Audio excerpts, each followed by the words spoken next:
What I want to talk to you about is that many societies today are shifting into a more authoritarian direction.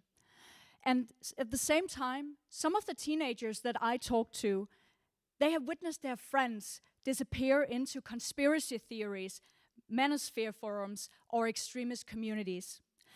Not because they were evil, but because they were looking for something. And that scares me. So I wanted to explore the allure of authoritarianism, fascism, and extremist communities for individuals through Larp. So we often explain attraction to toxic communities as something people fall into because of hate or stupidity. But I don't think that's the whole story.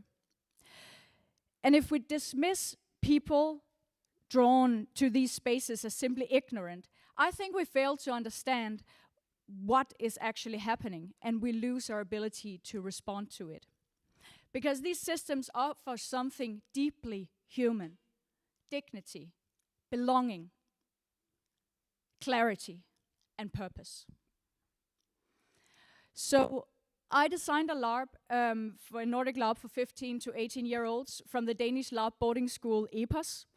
And the LARP was inspired by the Wave, Die Welle, Philip Pullman's Dark Materials, and my own Nordic LARP, Daemon.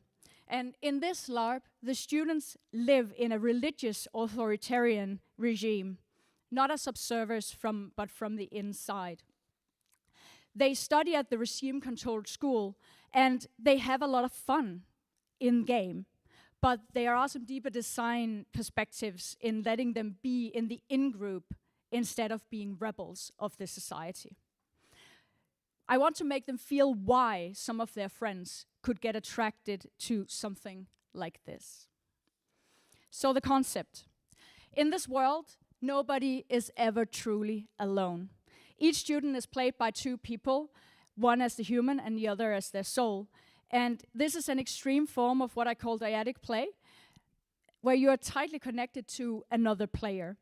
The player of the soul is portrayed here in the form of an animal, the Daemon, which is the Danish word for demon.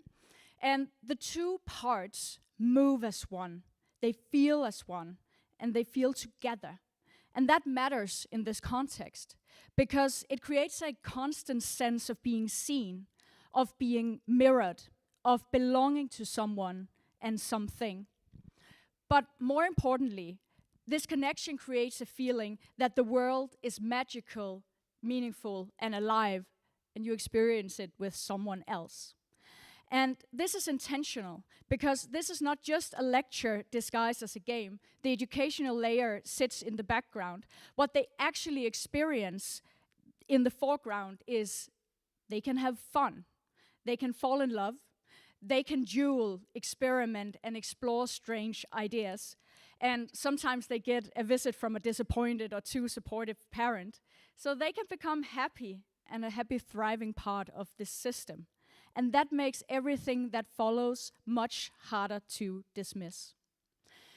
So, first of all, they experience inclusion. And inclusion through exclusion of another group is an important part of why toxic communities attract people. It's us against them.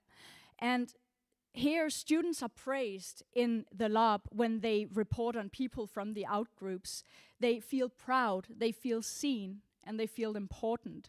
The key is in exactly this element. They feel good while they're doing this. So the students are told scary stories of rebel leaders. They hunt witches who are in reality just humans. They take classes in monster hunting, even though none of the monsters are actually as described by the regime.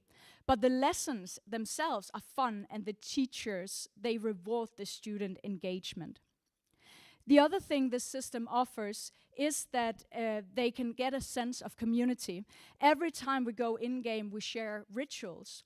We sing together, we make our common greeting, and we eat together and we celebrate together.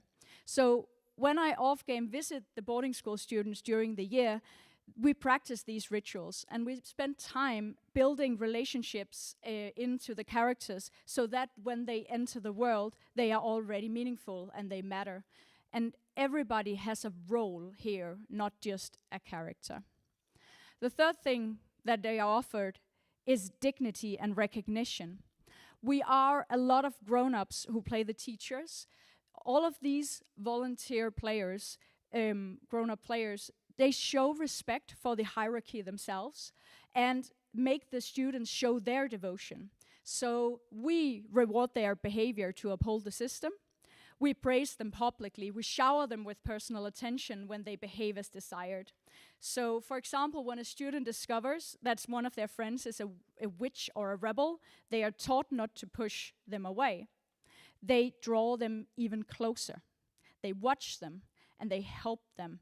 And then the friend either breaks into obedience or breaks under the pressure of resisting. And very, very few choose to resist. Even the quiet students here get a role and a purpose and a place cut out for them in the world. And that's the dangerous part. None of this feels evil from inside. It feels meaningful. So after the Larp, we debrief thoroughly. And many of the students say the same thing. I understand why someone would stay. It was scary how easily I stopped seeing witches as humans. I'm so happy I'm in a healthy community in my real life. So the point is, if we only teach young people that fascism, authoritarianism, etc. is bad, we miss something important. Because obviously it is. But if we don't teach them why it feels good, we can't protect them from dangerous ideologies. If we just try to make the ideology seem ridiculous, we don't really give an understanding of what they offer. And Larp has the potential to make us feel what this community is, why it's attractive, but do it safely. And we can debrief around it together with the young people. And especially in a dyadic Larp like this, where you're never truly alone, that counteracts the loneliness they might feel in their real life. But it is important that they have felt it themselves, because they would be much better equipped to resist it. So after Epos Daimon, I'm a little less scared, and I hope the students are as well, so that we can resist this together. Thank you.